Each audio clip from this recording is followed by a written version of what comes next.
मामा please, कमरा रोशन कर देने से मेरी जात के अंधेरे दूर नहीं हो जाएंगे। तुम यहाँ क्यों बैठी हुई हो? उठो। क्यों सच छुपाया आपने मुझसे? क्यों शहरोज को और उसके घर वालों को मेरी हकीकत नहीं बताई?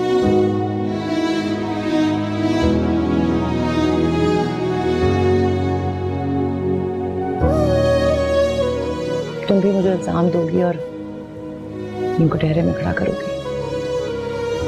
हाँ,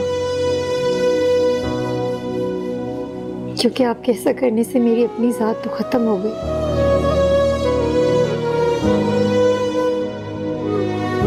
तमाशा बना दिया मेरा सबके सामने। तुम खुद सोचो, अगर खून के रिश्ते ही सब कुछ होते हैं तो तुम्हारे बारे में सब कुछ जानते हुए हम तुम्हें अपनी जिंदगी का हिस्सा क्यों बनाते हैं? अगर खून के रिश्ते ही इतने ही मजबूत होते, अगर सगे रिश्तों की इतनी ही अहमियत होती, तो मेरे सगे भाई मेरे साथ वो सलूक ना करते जो उन्होंने किया, जिसकी गवाह तुम भी हो। और रिश्ते तो निभाने से कायम रहते हैं। तुम्हारी असल माँ कौन है, या तुम्हारी रगों में किसका खून है, इस बात की कोई हैसियत नहीं है मेरे लिए। अहम सिर्फ इतनी बात है कि तुम कौन हो और तुम्हारा क्या मकाम है मेरी जिंदगी में। किस किस को सबूत देती फिरूंगी मैं? आपने क्यों किया ऐसा मेरे साथ?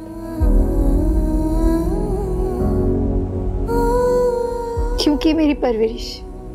इससे तो अच्छा होता कि आप मेरी परवरिश करने की बजाय मेरा गला दबा देती। इन नज़रियों से तो बच जाती। क्यों कर रही हो तुम ऐसी बातें? मैं इन तकलीफों से, इन दुखों से ही तो तुम्हें बचाना चाहती थी। अब कैसे बचाएंगे मुझे दुखों से? हकीकत कभी छुपी है भला? पहले मेरी जिंदगी का इतना बड़ा सच छुपाया आपने मुझसे, मैंने वो बर्दाश्त किया, फिर नहीं पूछा कि मेरी माँ कौन थी, कैसी थी, क्या करती थी। कभी ये भी नहीं कहा कि मैं उन्हें देखना चाहती हूँ, उनकी तस्वीर देखना चाहती हूँ। मैं ये कहा कि मेरे ननियाल ने, मेरे ददियाल ने मुझे अपने पास क्यों नहीं रखा। कुछ नहीं कहा मैंने आपसे, लेकिन ये हकीकत छुपाकर, ये हकीकत छुपाकर आपने मुझे बिखेर दिया। इसीलिए तुम्हें नहीं बताया, क्योंकि मैं डरती थी कि जब सारी हकीकत तुम पे खुलेगी तो तुम खुद को संभाल नहीं सकोगी, बिखर जाओगी, और मैं ये नहीं चाहती थी। मामा प्लीज, मामा प्लीज मुझे अकेला छोड़ दे। मैं कुछ वक्त अकेले रहना चाहती, प्लीज।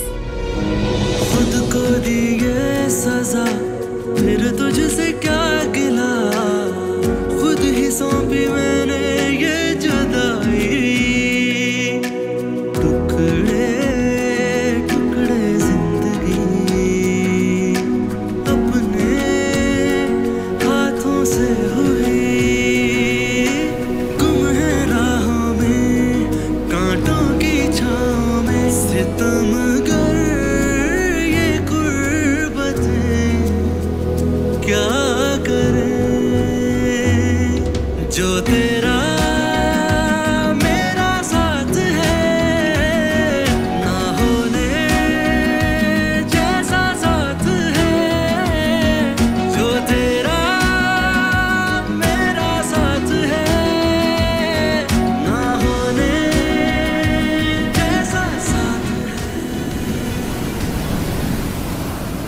मेरी अभी दादी से बात हुई है, घर में सबके सर पे ना बम फट चुका है। और उष्णा तो किसी को जवाब देने के काबिल ही नहीं रही होगी। बिल्कुल।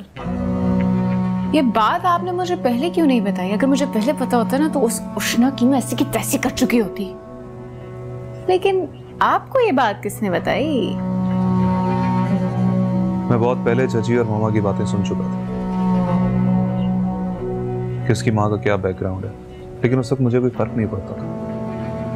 लेकिन इतनी बड़ी बात तो आपको बतानी चाहिए थी। मोहब्बत में इंसान बहुत कुछ कर जाता है।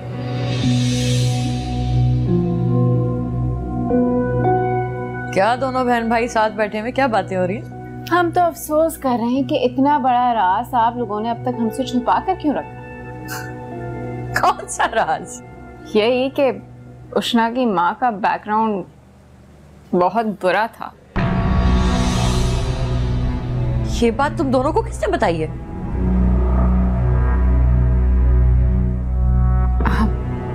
हमें किसने बताना है?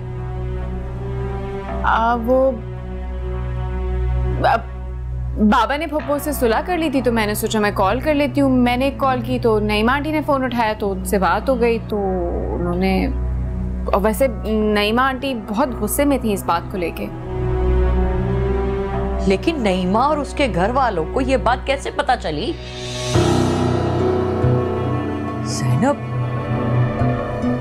ज़ैनब तो इतना बड़ा राज उनके सामने कभी नहीं लाएगी। ये हरकत तुम दोनों ने तो नहीं की है? अरे आप भी कमाल करती हैं। कोई नहीं मिला तो आपने इल्जाम हम पे लगा दिया। हम क्यों करेंगे ऐसा? हाँ तो ये बात तो सिर्फ हम घर वालों को पता थी, उन्हें कैसे पता चली?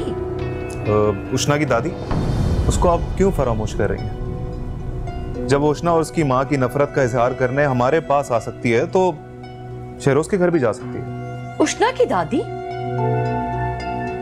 उष्णा की दादी शहरोज के घर कैसे पहुंच गई? उन्हें उनके घर का पता किसने दिया है?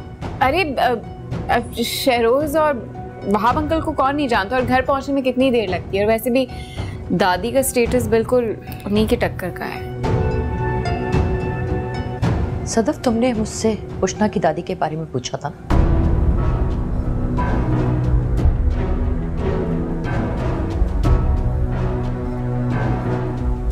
ये सब तुम दोनों ने किया है ना? क्या पागल हो गए तुम दोनों? या अल्लाह, मैं क्या करूं तुम दोनों का? अब ज़ैनब तो ये समझेगी ये सब कुछ रफाकत ने किया, क्योंकि पहले भी उष्णा की दादी को वो ही लेकर आए थे। अल्लाह अल्लाह करके तो सब कुछ ठीक हो रहा था, अब फिर से दुश्मनियां बढ़ जाएंगी। तुम दोनों ने मेरा जीना हराम करके रख दिया है। देखिए, आप एक काम करें, आप बाबा से बात करें कि फुप्पो को इस टाइम उनकी बहुत जरूरत है, और हम दोनों ने किसी से कोई बात नहीं की। उष्णा की दादी खुद गई थी वहां पे ये बात करने। देखिए, उन दोनों की सिचुएशन अभी इस वक्त बहुत ही ऑकवर्ड है।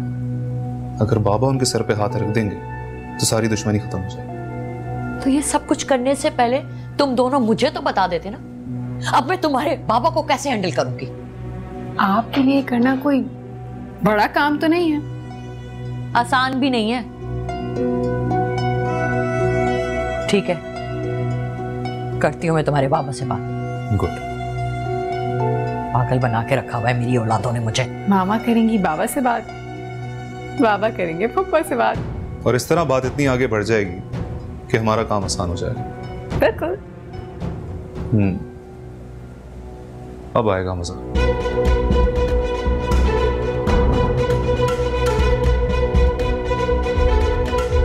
देख लो जो तुम्हारी मोहब्बत में क्या क्या करेगा।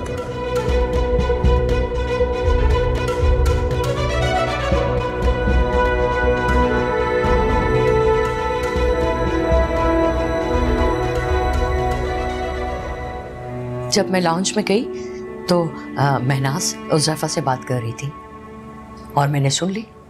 हम तो बाद में आए ना। ये अच्छा नहीं हुआ।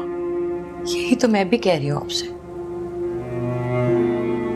मुश्किल से तो सब कुछ ठीक होने लगा था कि ये उष्णा की दादी को भी तो इस तरफ का रास्ता मैंने ही दिखाया था। जैनब को तो लगेगा ये सब कुछ हमारा ही किया धरा है।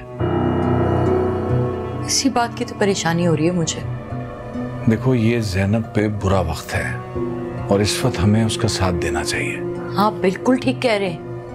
मैं भी आपको अभी यही कहने वाली थी कि आप जैनब को फोन करें, उसकी दिलजोई करें, उसको इस बात का एहसास दिलाएं कि इस मुश्किल वक्त में वो अकेली नहीं है, उसके अपने इस वक्त उसके साथ हैं। हाँ मैं करूंगा। सब भले खिलाफ हों, लेकिन वहाब जैनब की साइड जरूर लेंगे और जैनब का साथ देना हमारे लिए भी मुफीद रहेगा। कहीं ऐसा ना हो ना कि सारा गुस्सा फिर सुफियान पे निकल जाए। ठीक है, तुम ठीक कह रही हो। मैं शुजात से करता हूँ बात। शुजात से अभी इस बात का जिक्र करने की क्या जरूरत है रफाकत? बिला वजह महनाज अपने नंबर बढ़ाने के लिए ना जैनब की दिलजोई में लग जाएगी। पहले आप जैनब को अपनी मौजूदगी का एहसास तो दिलाएं, बल्कि ऐसा करें कि जैनब को ना यहाँ ले आए कुछ दिनों के लिए, ताकि वो अपने आप को लावारिस तो ना समझे ना। हाँ अच्छा आइडिया है, बेहतर है। मैं करता हूँ उससे बात। ठीक है, फिर मैं जैनब के रूम की सफाई करवा देती हूँ। अरे अभी इतनी जल्दी? पहले मुझे बात तो कर लेने दो, पता तो चले वहां आखिर हुआ क्या है। हाँ तो करें बात, किसने रोका है? बात करें। क्या हो गया तुम्हें रईसा? हाथ पे सरसों क्यों जमाती हो? ये कोई वक्त है उसको फोन करने का? कल मुनासिब वक्त देख के बात कर लूंगा ना उससे।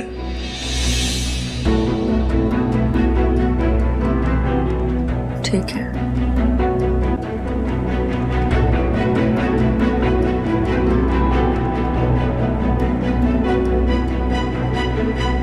कहाँ चला गया है शहरोज? फोन क्यों नहीं उठा रहा? उठा लेगा नईमा, उठा लेगा, आप फिक्र ना कीजिए।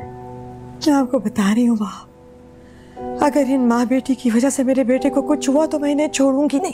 अरे आप हर चीज के लिए मुझे क्यों ब्लेम करती हैं? आप ये उष्ना और जैनब आपकी चॉइस, ये कभी मत भूलिएगा। इस बात का अफसोस तो सारी जिंदगी रहेगा मुझे कि मैंने खुद अपने घर को आग लगाई है। बज़ाहिर मासूम नजर आने वाली जैनब इस तरह धोखा देगी मुझे मैंने सोचा नहीं था। मैंने तो नेकी की थी उसके साथ, मुझे क्या पता था। पता नहीं और कौन कौन से राज छुपा के रखे होंगे। उसकी वजह से उष्ना जैसी लड़की हमारे घर की बहू बन गई है, सिर्फ जैनब की धोखेबाजी की वजह से। आप किस किस्म की नेगेटिविटी की बातें करने लगी हैं? हम मुस्तकिल नेगेटिव रहती हैं आप। शादी हो गई है शहरोज की, उष्ना बीवी है आपके साहबजादे की, ये मत भूलिए। इस बात को तो मैं बाद में देखूंगी, इस वक्त तो मुझे सिर्फ अपने बेटे की फिक्र है। पता नहीं अपने आप को कोई नुकसान ना पहुंचा ले। अल्लाह ना करे यार, ये क्या बातें कर रही हैं आप? I can't believe that you saying that. आप मिलाएं फोन, देखिए शायद आपका फोन उठा ले। हाँ मैं करता हूँ।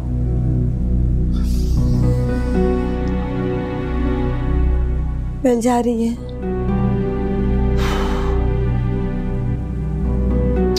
शहरोज उठाओ यार।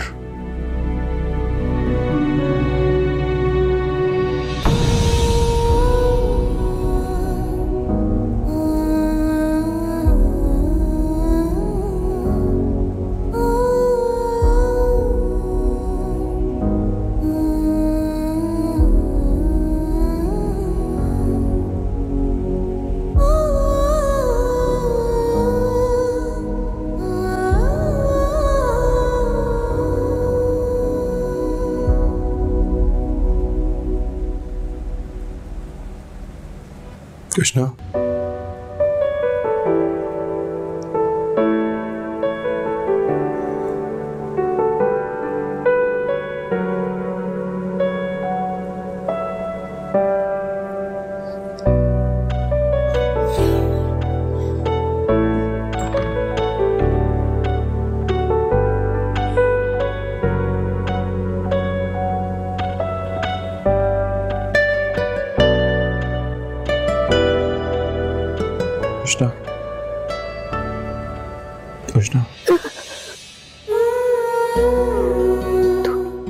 दूर रहे मुझसे, दूर रहे मुझसे।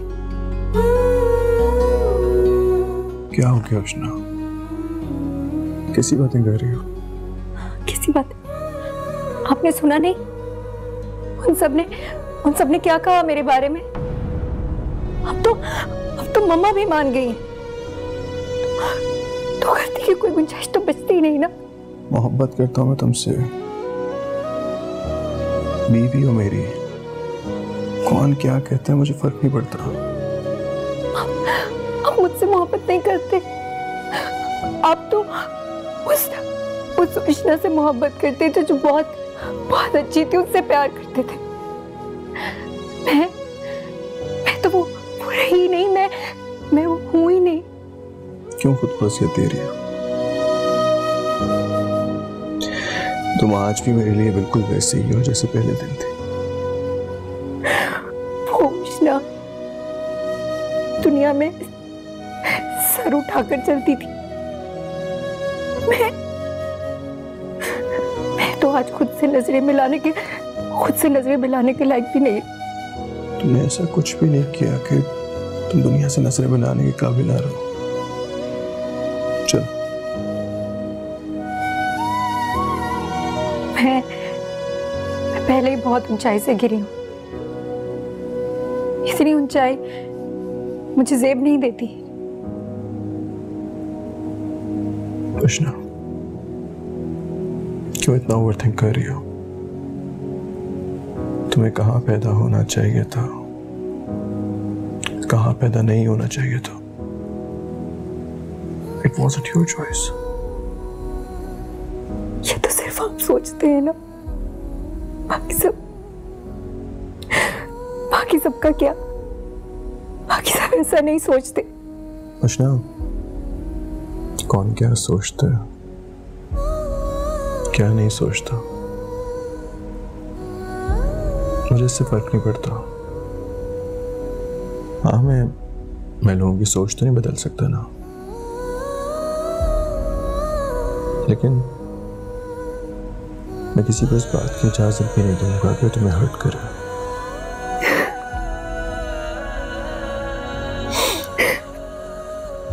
रोना आ रहा है ना?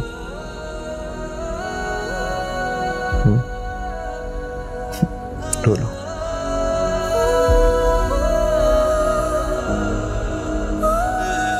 मैं नहीं चाहता कि थोड़ा थोड़ा करके दुनिया के सामने रो और दुनिया तुम्हें कमजोर समझे। मैं एक मजबूत उष्णा देखना चाहता हूं, बहुत स्ट्रॉन्ग उष्णा।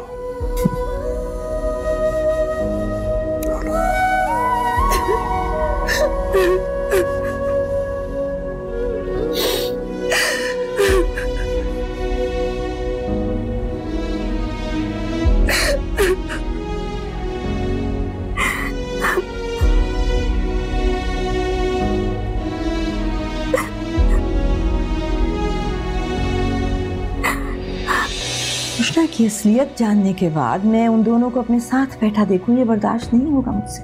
उष्णा की माँ कैसी थी मुझे इस बात से कोई फर्क नहीं पड़ता। आपको ना सही, हमें फर्क पड़ता है।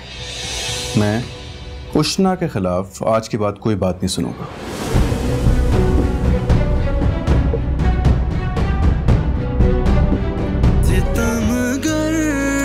ये कुर्बतें क्या करें।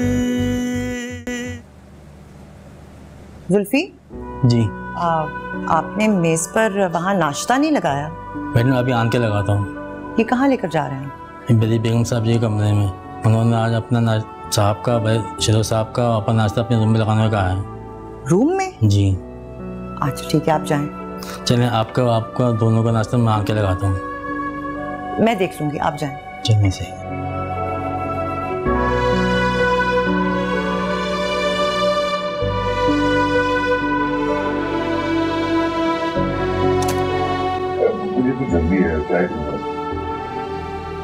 Good morning. गुड मॉर्निंग बेटे। Good morning. अच्छा मुझे जरा जल्दी है, सिर्फ चाय पीऊंगा, आप चाय पिला दीजिए। आराम से नाश्ता करें आप। ये क्या वजह है, आज आपने अपने कमरे में क्यों नाश्ता लगाया? कभी कभी चेंज भी होना चाहिए ना। Thank you. वैसे अच्छा किया आपने, मूड भी अच्छा है आपका आज। आप रात देर से आए घर, मैं परेशान हो रही थी। जी ऐसे ही निकल गया था बस। अच्छा, मैंने मेड से कहा था जैसे ही आप आओ मुझे बताए। फिर जब उसने बताया कि आप आ गए हो तो सुकून हुआ। सोचा उस वक्त आपको डिस्टर्ब नहीं करती, सुबह आराम से बात करूंगी। करें, क्या बात करनी थी? ऐसी कोई खास नहीं, आप नाश्ता करो, मैं चाय देती हूँ। नाश्ता कर लूंगा, आंटी और रुशना को आने दें, साथ ही करेंगे नाश्ता। वो दोनों कर लेंगी। क्या मतलब वो दोनों कर लेंगी? मैं लेकर आता हूँ ना। नहीं, वो यहाँ हमारे साथ बैठ के नाश्ता नहीं करेंगी। क्या मतलब है वो दोनों यहाँ पे नहीं बैठेंगी? क्यों? मतलब साफ जाहिर है ज़ैनब ने इतना बड़ा धोखा दिया है हमें, और रुशना की असलियत जानने के बाद मैं उन दोनों को अपने साथ बैठा देखूं, ये बर्दाश्त नहीं होगा मुझसे। अरे तो क्या आप अछूत की तरह उनके साथ रवैया रखेंगे? एक गैर औरत के जो दिल में आया उसने आके आपको बोल दिया और आपने उसको सच मान लिया। अगर वो झूठ होता तो ज़ैनब ने झुटलाया होता उसे, लेकिन यही सच है। रुशना की माँ अच्छी औरत नहीं है। रुशना की माँ कैसी थी, अच्छी थी, नहीं थी, मुझे इस बात से कोई फर्क नहीं पड़ता। आपको ना सही, हमें फर्क पड़ता है, क्योंकि हम खानदानी लोग हैं। रुशना ने ऐसी कोई हरकत नहीं की जिससे इस खानदान के वकार पे हर्फ आए। मैं रुशना के खिलाफ आज के बाद कोई बात नहीं सुनूंगा। वो लोग इस घर के फर्द हैं, मैं उनको लेकर आता हूं।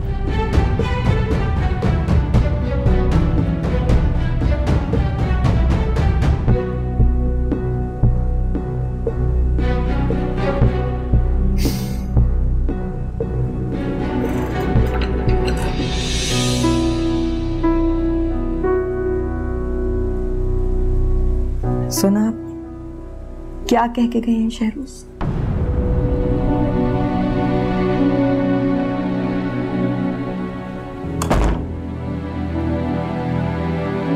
कोई सवाल नहीं, कोई जवाब नहीं, जैसे मैं कह रहा हूं बस वैसे कर रहा हूं।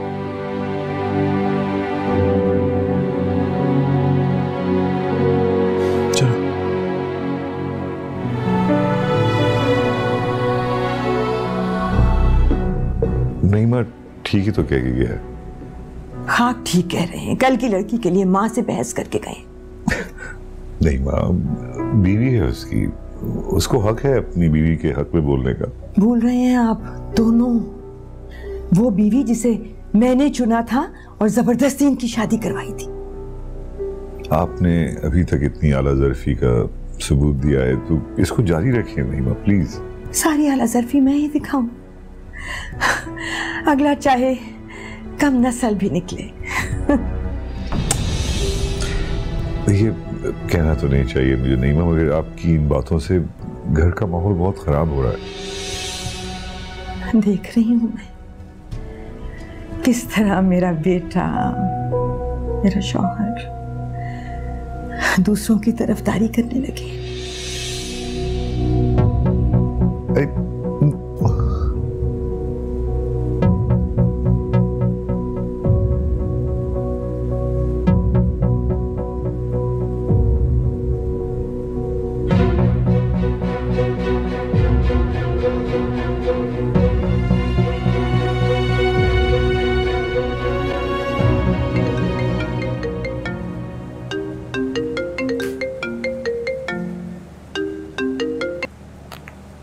हेलो, अस्सलाम वालेकुम भाई। सुन के बहुत बुरा लगा ज़ैनब, जो कुछ हुआ है ये होना नहीं चाहिए था। शायद मेरी आजमाइशें कभी खत्म होंगी ही नहीं। ऐसी बातें करके मुझे शर्मिंदा ना करो ज़ैनब, मैं तो पहले ही तुमसे नजर मिलाने के काबिल नहीं हूं। इसमें आपका क्या कसूर है भाई? ज़ैनब वो मैं ही था जिसने शाइस्ता बेगम को तुम सबके सामने ला खड़ा किया था, मगर वो पहले की बात थी। और सच पूछो मैं आज तक अपनी उस गलती पे पशेमान हूं, शर्मसार हूं मैं। लेकिन ज़ैनब इस दफा मेरा कोई हाथ नहीं है। तुम चाहो तो मुझसे कोई भी बड़ी से बड़ी कसम ले लो। नहीं भाई, इसकी जरूरत नहीं है, मुझे यकीन है आप पर। घर का माहौल तो बहुत तल्ख हो गया होगा इस सब के बाद। नहीं, माँ को लगता है कि जैसे मैंने ये बात छुपा कर उनसे बहुत बड़ा धोखा किया है। वो बहुत नाराज है,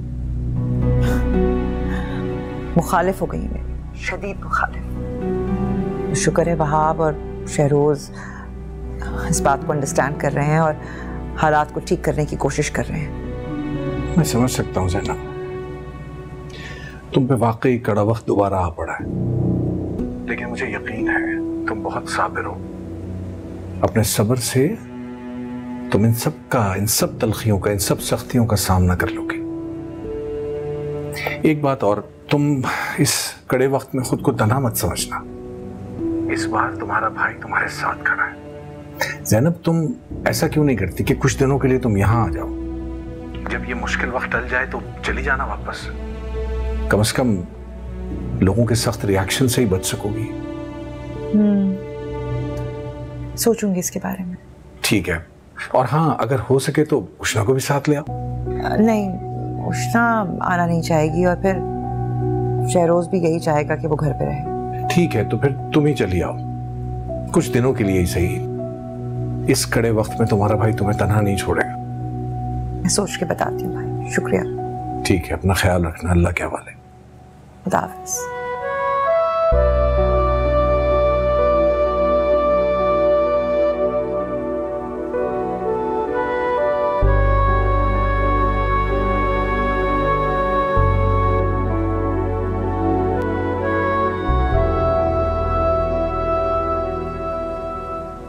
मैं आपको ही देखने आ रही थी छोटी बेगम साहिबा। हाँ, कोई काम है? जी, वो शेफ दिन के खाने का मेन्यू पूछ रहा है।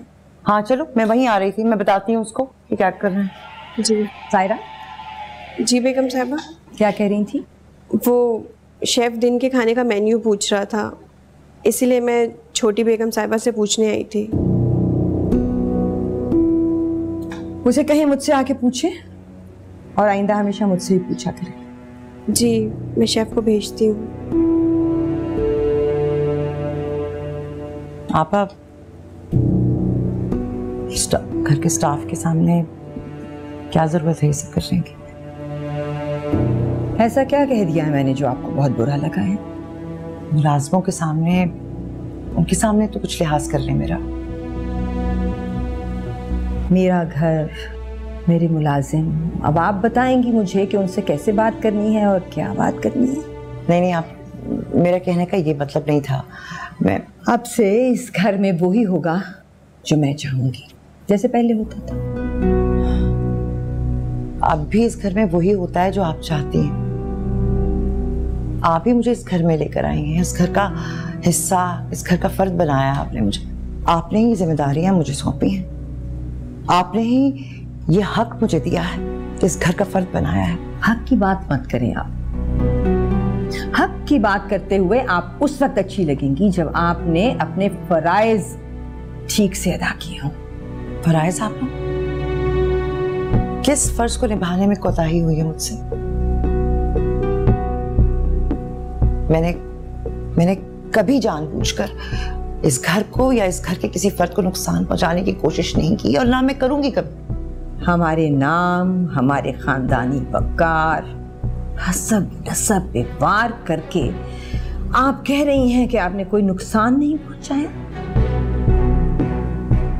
छोटी और मक्कार हैं आप। आइंदा कभी इस तरह मेरे सामने खड़े होकर मुझसे सवाल मत कीजिएगा, क्योंकि एक धोखेबाज को जवाब देना मुझे अच्छा नहीं लगेगा। सायरा, भेजो उसे मेरे पास।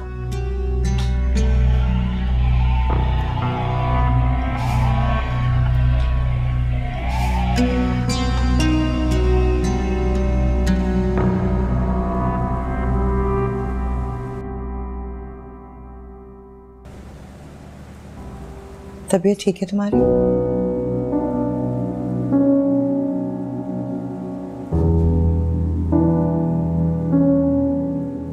नाराज हो? मैं किसी से नाराज नहीं, लेकिन सजा तो दे रही हो ना मुझे। मैं किसी को कोई सजा नहीं दे रही। सजा तो आपने मुझे दी है।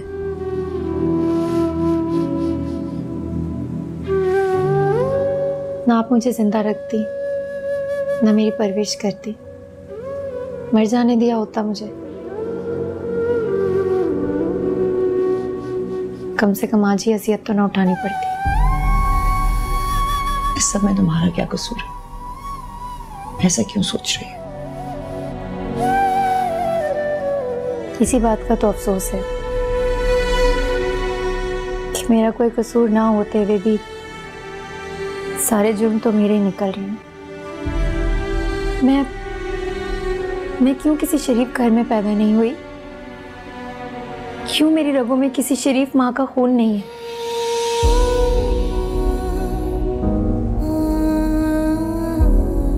इससे बढ़कर कोई जुर्म हो सकता है क्या मेरा? आपने मुझे सिर्फ पाला नहीं है, मेरे सामने एक कांटों से भरी जिंदगी रखती है, जिसे हंसकर या रोकर गुजारनी तो पड़ेगी। कहां से लाऊंगी मैं इतनी हिम्मत कि लोगों के दिल को छलनी कर देने वाले सवालों के मैं जवाब दे सकूं? मत करो ऐसी बातें।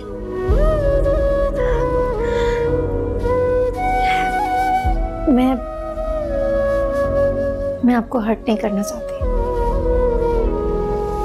लेकिन आप मेरे सामने होंगी तो मैं और भी डिस्टर्ब रहूंगी। प्लीज कुछ देर के लिए मुझे अकेला छोड़ो। खुद को दी ये सजा, फिर तुझसे क्या गिला, खुद ही सौंपी मैंने ये जुदाई,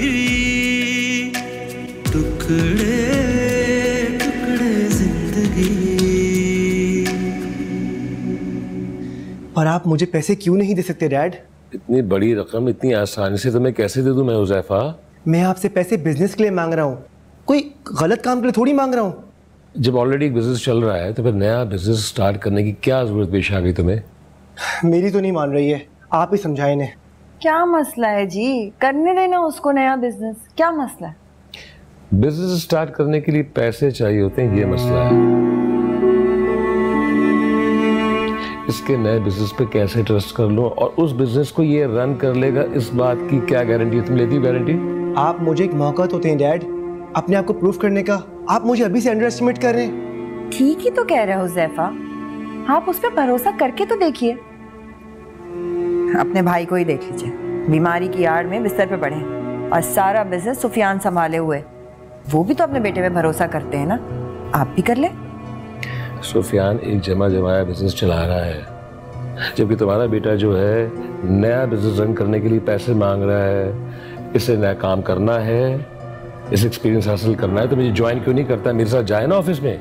मैं वहां पे काम नहीं करूंगा, वहां पे सुफियान की चलती है। लुक एट हिज एटीट्यूड, नखरे देखो इसके। मैं सब देख रही हूँ, लेकिन आप ना कुछ समझना नहीं चाहते। क्या समझाना चाह रही हो तुम मुझे? यही कि आप लाख मुखलिस हो जाए अपने भाई के साथ, लेकिन वो ना कहीं डंडी मार ही जाते हैं। अब तुम्हें उनसे क्या शिकायत हो गई है? शिकायत कैसी, ज़ैनब वाला केस ही देख लीजिए। उष्ना की दादी ने सबके सामने सब कुछ बयान कर दिया है।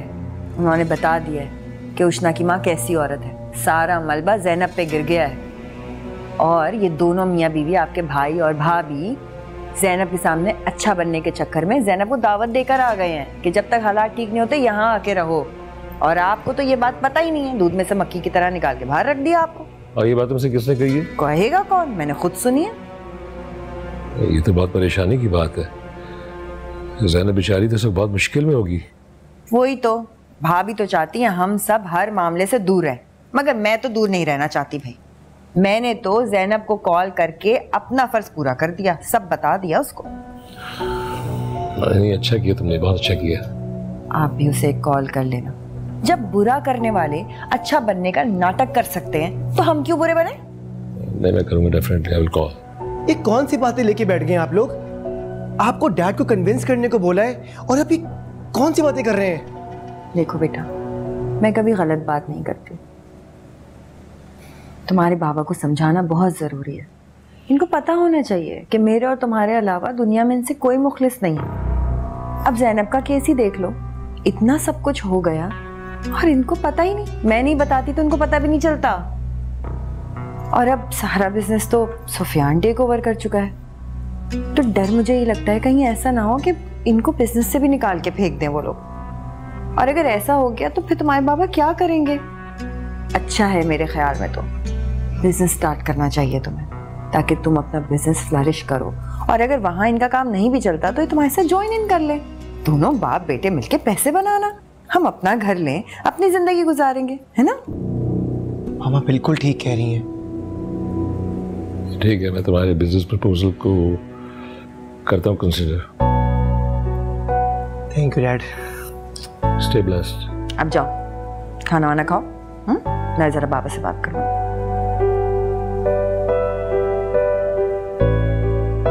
जवान बेटा है, सुन लिया करें उसकी 4 बातें। सुनता तो हूँ तुम्हारी।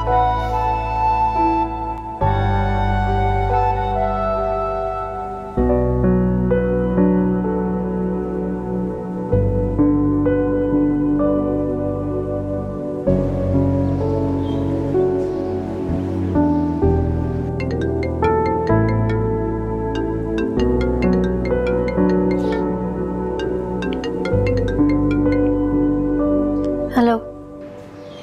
तुम रो रही हो? आप क्यों फोन कर रहे हैं मुझे? देखो प्लीज कॉल बंद मत करना।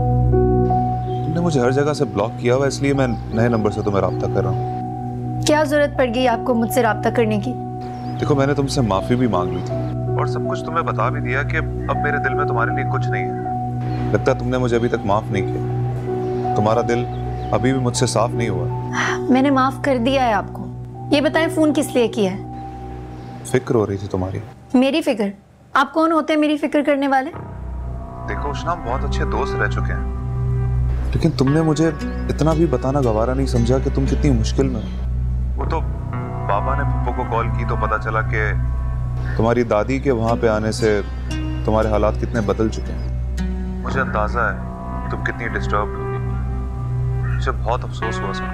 तुम तो छोटी छोटी बातों पे इतनी परेशान हो जाती, ये तो फिर भी बहुत बड़ी बात है। आदत पड़ जाएगी, आप मेरे लिए परेशान ना हो। मैं कैसे परेशान ना हूँ? मुझे फिक्र है तुम्हारी। मुझे कुछ होना होता तो बहुत पहले ही हो चुका होता, जब आपने इतनी आग लगाई थी। जब तब कुछ ना हुआ तो अब क्या होगा? बहुत ढीठ हूँ मैं जानता हूँ कि तुम बहुत मजबूत हो, लेकिन जब भी किसी दोस्त की जरूरत पड़े तो मुझे याद कर लेना। मैं हमेशा तुम्हारे साथ हूँ। शुक्रिया, लेकिन मुझे किसी की जरूरत नहीं है, और आपकी तो बिल्कुल भी नहीं। ओहो, इतनी जल्दी बंद कर दी? लेकिन शुरुआत के लिए ये भी बहुत है कि उसने बात तो की।